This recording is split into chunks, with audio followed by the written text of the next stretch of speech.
Is the following pair of linear equation consistent? Justify your answer. ಮೊದಲೇದಾಗಿ ನಾನು ಎಕ್ಸ್ಪ್ರೆಷನ್ನ standard ಫಾರ್ಮಲ್ಲಿ ಬರ್ದಿದ್ದೇನೆ ಅಲ್ವಾ. ಮೊದಲೇದಾಗಿ ಕನ್ಸಿಸ್ಟೆಂಟ್ ಅಂತ ಹೇಳಿದ್ರೆ ನೋಡಿದ್ರ, ಬರೇ ಪದ ಕನ್ಸಿಸ್ಟೆಂಟ್ ಅಂತ ಹೇಳೋ ಪದ ನೀವು ನೋಡ್ತು ಅಂತ ಹೇಳಿದ್ರೆ ಏನದು, ಇದು ಕನ್ಸಿಸ್ಟೆಂಟ್, ಇದು ಕನ್ಸಿಸ್ಟೆಂಟ್ ಆ್ಯಂಡ್ ಡಿಪೆಂಡೆಂಟ್. ತುಂಬ ಜನ ಇಲ್ಲಿ ಕನ್ಫ್ಯೂಸ್ ಹಾಕೊತೀರ ನೀವು. This is intersecting line, this is coinciding line. So ನಮ್ಮ ಕಂಡೀಷನ್ ಏನು, ಬರೀ ಕನ್ಸಿಸ್ಟೆಂಟ್ ಅಂತ ಹೇಳಿದ್ರೆ, ಇಂಟರ್ಸೆಕ್ಟಿಂಗ್ ಲೈನ್ ಅಂತ ಹೇಳಿದ್ರೆ a1/a2 is not equal to b1/b2. ಗೊತ್ತಾಯ್ತಾ? ಸೊ ಇಲ್ಲಿ ನಾವು for lines to be consistent a1/a2 should not be equal to b1/b2.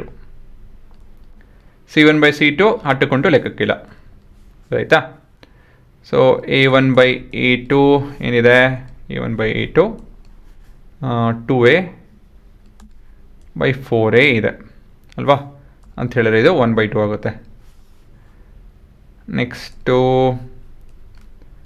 b1/b2 ಮಾತ್ರ ಕಂಡಿಡಿದ್ರೆ ಇವೆರಡು ಸಾಕು.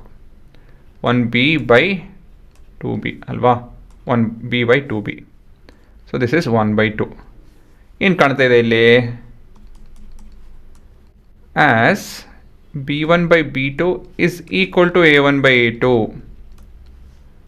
thus the lines are